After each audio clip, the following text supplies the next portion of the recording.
Welcome to State of Wellbeing, a podcast from South Dakota State University. The State of Wellbeing is a holistic well-being podcast with the goal of supporting the campus community as we strive to be a growing, high-performing, and healthy university. Welcome back to another episode of the State of Wellbeing podcast. My name is Kevin Sackreiter. I am the Executive Director for the Center for Professional Enrichment and Teaching Excellence here at South Dakota State. And I also have the privilege of being on the Wellbeing Task Force for SDSU. And part of that responsibility is to get to host these great conversations. And so today, as another episode in our State of Wellbeing podcast, where we're focusing on the Student Success Network and those offices and individuals who support that network, I'm really excited to be able to bring to our audience the Office of International Affairs. And joining me today is Kirsten Linke, who is the Director of International Students and Scholars here at SDSU. Welcome to the podcast, Kirsten. Thanks, Kevin. Pleasure to be here today. Yeah, I'm excited to have this conversation. And so I gave the official introduction, but maybe if you want to take a second and just introduce us to yourself, and then we'll talk a little bit more about the office. But let's learn about Kirsten first. Good. Thank you, Kevin. So as Kevin said, my name is Kirsten Linke. I'm the Director of International Student and Scholar Services. And really what that entails is really providing support to both international students, but also our domestic students who are thinking about ed abroad. I'm a true jackrabbit through and through. I have both my undergraduate and graduate degrees from SDSU and love going to our athletic events and supporting our student jacks. So. Yeah, the SDSU ties run deep. So why don't we just jump right in and talk a little bit about the Office of International Affairs? And as you said, you kind of have a pretty broad vision for the university. And so why don't we talk about the Office of International Affairs and how you all support students here at SDSU? And maybe that involves kind of a what do you do, who do you support, services available, just kind of give you the ball and let you run with it for a few minutes. Well, we have, like you said, a wide range of people and students that we serve. So from on the international student and scholar side, that is students coming on an F1 or J1 student visa, and they can be both degree seeking and non-degree seeking. Then we also have scholars that we can have come in, and they can be student interns. They could be completing research with one of our academic departments as either a short-term or research scholar, or they could be coming as a professor and teaching a course for a semester or more.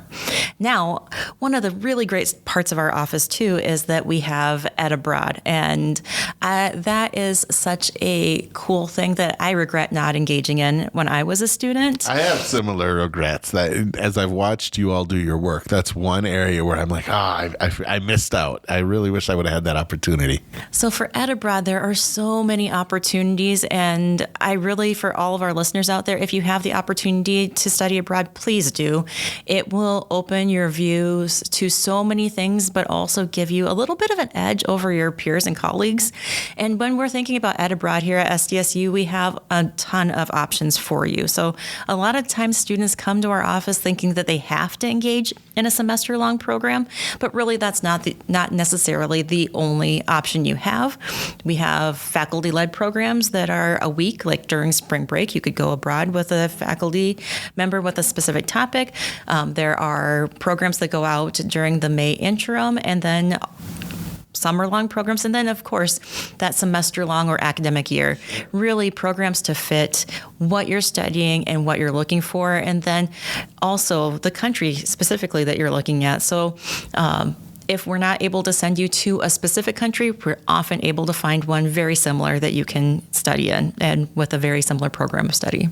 Well, as it relates to that ed abroad opportunity, you're talking about current students, but there's also some opportunities for incoming students as well. Yes. So for current students, yes, absolutely. But we have a very unique program called Jack Start Abroad, which as an incoming freshman, they engage in the program.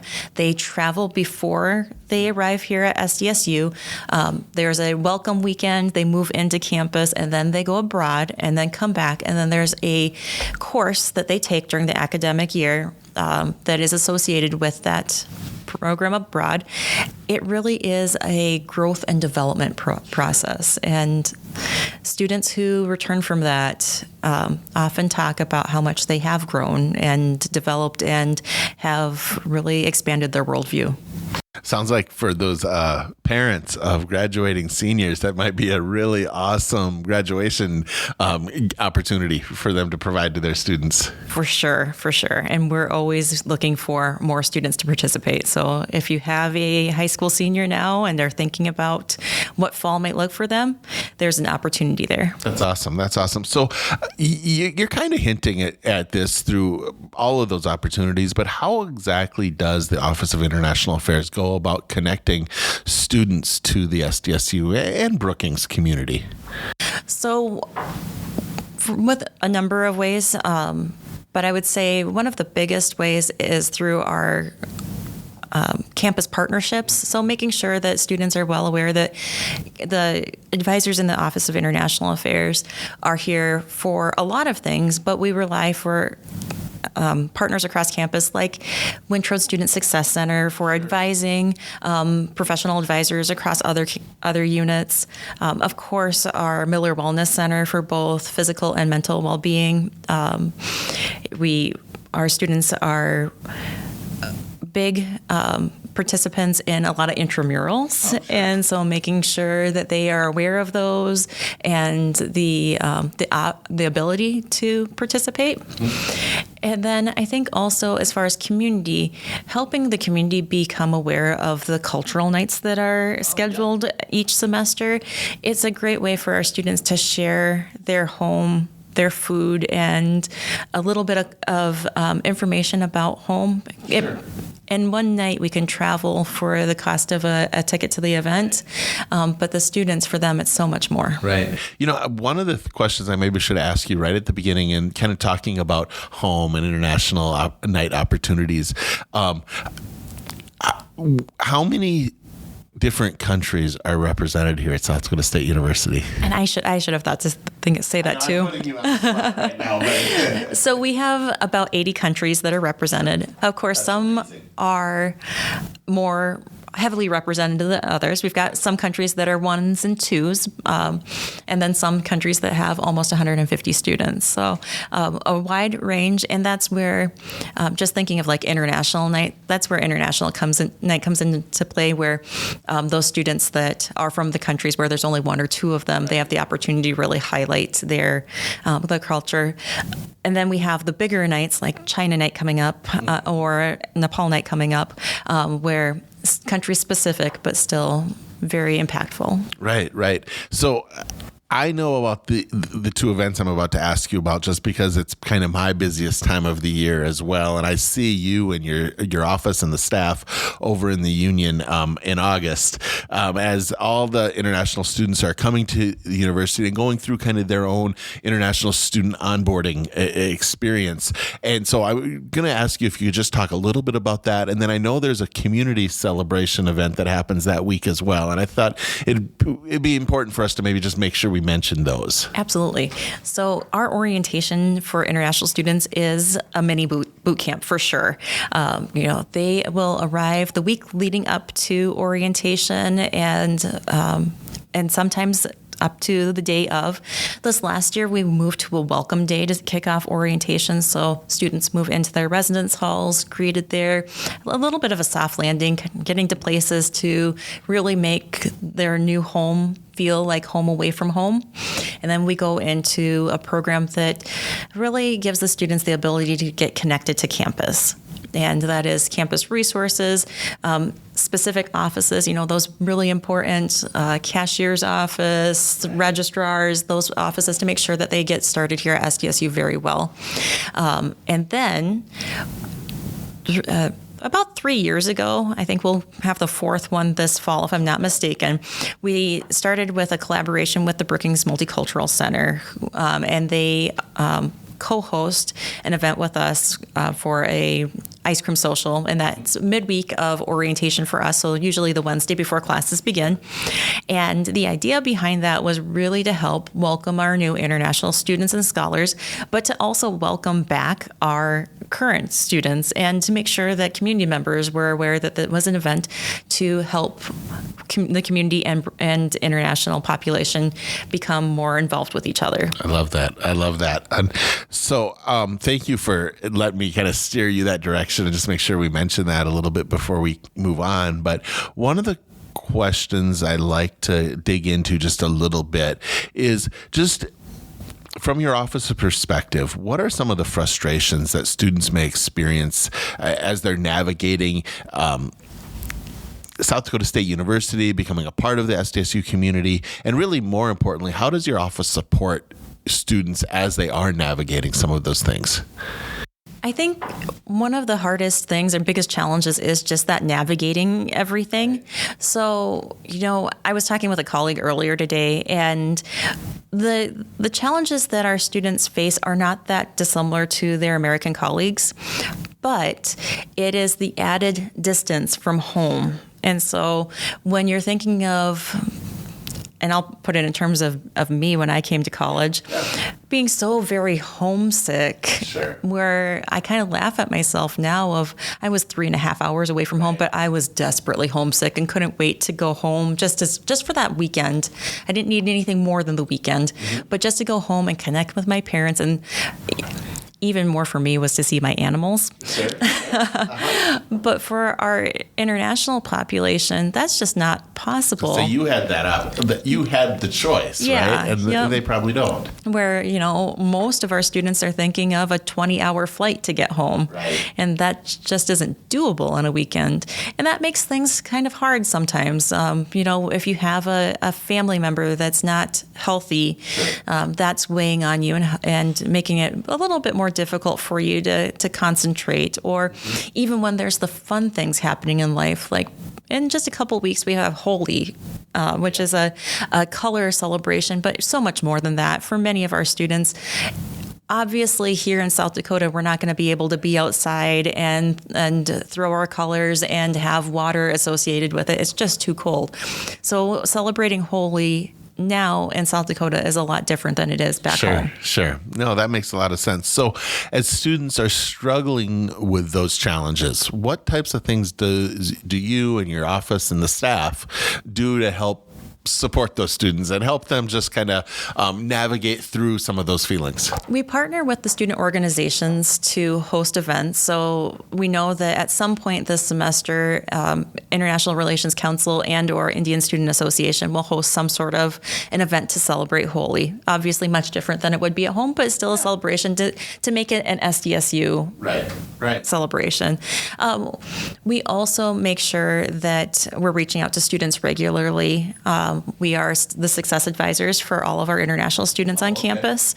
And so making sure that we're responding to alerts, but also for at least the first academic year, regularly reaching out to students to make sure that they know that we're here for them, and to provide them resources. We want to make sure that we're not an island unto ourselves, and the only ones helping our students. We know that's just not possible, and we know that our partners across campus are so impactful and are wanting to be part of that. So making sure the students are aware of the tutoring and supplemental instruction with the Wintrod Student Success Center, with the ability to study in different areas, with the different programs that are offered across campus. And then one thing that we haven't offered this semester, but that we typically do, is TGIF with the OIA. So thank goodness it's Friday. Yep. And it is a 2-hour program at the end of the day on Friday that is usually more social than anything. But we've done everything from watch a movie, eat popcorn, and just chat along through it. We've played games. 2 Christmases ago, we had a gingerbread house contest, and definitely the architecture students won that. Would bet, yes.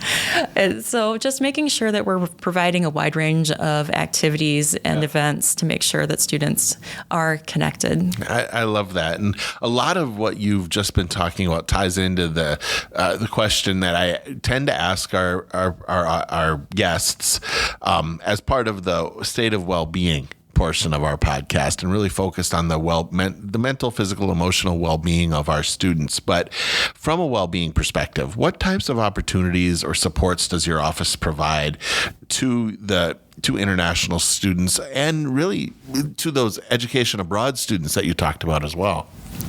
So from an education abroad standpoint, we have a group of global ambassadors, and they are out and among students often. They like to spread the word about the opportunities for ed abroad and how it impacted them. So they may be in a classroom near you, giving a presentation. They might be involved in our ed abroad fair, which is a pretty big to-do every September. We take over usually the Volsdorf Ballroom Lounge and transform it to several different countries around the world. Usually it has a pretty big Eiffel Tower in the midst of it. I've seen the Eiffel Tower many times, yes. Yeah. Yes. So, and then from an international student and scholars perspective, a lot of programming, a lot of making sure that we're connecting with the students, and a lot of just making sure that when they come into our office, they feel very warm and invited. We have changed the physical structure of the office tremendously. And so there's now a nice waiting area. There's a table that students can sit and do homework at. We just want to make sure that the students know that we're here for them. Right. Well, and I don't want to put words into your mouth, but my sense, having been around the Office of International Affairs really for 15 years or so now, but even the last couple of years, is the value that you and that the staff have always and continue to place on relationships, and not just relationships. I think it's two levels. There's value on the relationships within the office amongst the professionals who work there, but then that extends to the students that you have the opportunity to work with as well. Definitely, Kevin. Relationships are the key to our work and something that all of us feel very deeply about. One of our upcoming events is the International Student Sash Ceremony, and that is for all of our graduating students. During that ceremony, they are gifted a sash representing their home country's flag. That day is such an emotional day for my staff and I. Very bittersweet because we are so happy for our students. Yeah. They have made the final leg of their education here, at least for that degree program, because we are lucky enough that many of our students do make the decision to come back or continue their degree from that day onward. But so we've built relationships with them and we know them pretty well, but then that day is kind of a goodbye. Right. Your kids are leaving. Yes. Right? Yeah. So how would you encourage, and maybe this is a little bit more faculty staff directed, but how would you encourage the SDSU community, and I'll just say faculty and staff, to engage with and support international students, ed abroad students that you have the opportunity to serve? So I think many times we're worried about making someone feel uncomfortable when we approach them. And those people that we're approaching, whether it's a ed abroad student or an international student or an international scholar, are just as nervous about saying something or doing something that might make you feel uncomfortable. So I would say approach, check in with the students that you in your classroom, or the student that might be walking along the sidewalk with you. I do see so many of our faculty and staff stepping up, especially during those weeks at the beginning of the semester. They're guiding students to classes. They're making relationships very early on. But the other is, if you want to get more involved with our office, send us an email, stop on by. Yeah. We're always looking for times to partner. You might be a faculty member that's saying, hey, a faculty-led program. Right. What's that about? How can I get involved with it? And our office is your go-to for that. You may be a faculty member that says, I really have some research opportunities that I want to engage with, but I need some specialized ability, and maybe that's bringing a scholar in. Maybe you're a faculty member who has been have many people reach out to you and say, hey, I'd like to be an intern in your lab. Sure. And I think also there are very many opportunities to be involved with our student organizations. So if you are looking to maybe help with an event, I know the students, whether it be IRC or Nepal Night or any of the events, that they would be happy to have someone there cheering them on, lending a helping hand. Well, I think that's really helpful. I appreciate you taking the time to just kind of talk about those opportunities there that do exist for our faculty staff to support our all of the students that you have the opportunity of working with. And so we're nearing the end of our time together, but I wanted to give you a chance to talk about any programming opportunities, maybe that happen on an annual basis, that you want to make sure that our audience is aware of. You mentioned a number that are coming up over the next couple of months, but really, what opportunities do you want to make sure that folks leave this podcast really knowing about? Yeah. So one that I didn't talk in depth about, and one that we are reformulating that we want to kick off in the fall of 2025, is a friendship program. And I'll leave it at friendship program. It used to be the International Friendship Family Program. And we found that the word family caused a lot of folks not to participate because they thought of it in terms of like a nuclear family with partners and children, and that limited some folks, and we want to make sure to be very open. But what that program is an ability to connect with an international student or scholar, and not for housing, not for monetary, but really just to connect and provide additional support. So we encourage our partners in that program to invite the student. Maybe you have a family tradition of Friday night is pizza and board games, and so you come in and the student engages in that. Or maybe one weekend you invite them over and you cook your favorite meal, and then next month they cook their favorite meal. So you have an opportunity to taste like some cuisine that you may not have tasted prior to that. And then there's always the fun opportunities of maybe during the holidays you go pumpkin picking and carving. Our students love decorating for the holidays, so that type of thing. We have a few families that invite in for Thanksgiving to have a traditional Thanksgiving dinner and to talk a little bit about what that looks like. But then also many of us have children that are involved in sports, and our students love to be cheerleaders along the way. Many of our students have siblings at home that they miss dearly, and so getting an opportunity to hang out with a family helps fill in that void for a little bit. So I would say that program coming up in fall 2025, revamped and re-released, will be something that if you're looking for an opportunity, that would be a great one. I love that. That sounds like such a cool program. And so, Kirsten, I want to thank you for being a part of our podcast today and spending some time talking about the Office of International Affairs and the wide range of students that you support. For those of you who are listening, I want to thank you again for joining us for the State of Wellbeing podcast and this theme of focusing on our Student Success Network. And so, Kirsten Linke, Director of International Students and Scholars, thank you for joining us today to talk about the Office of International Affairs. And once again, I want to thank all of you for tuning in and joining us for yet another episode of the State of Wellbeing podcast. Thank you for listening to this episode of State of Wellbeing, a podcast from South Dakota State University. This podcast is brought to you by the Mental Wellbeing Team and SD State Health.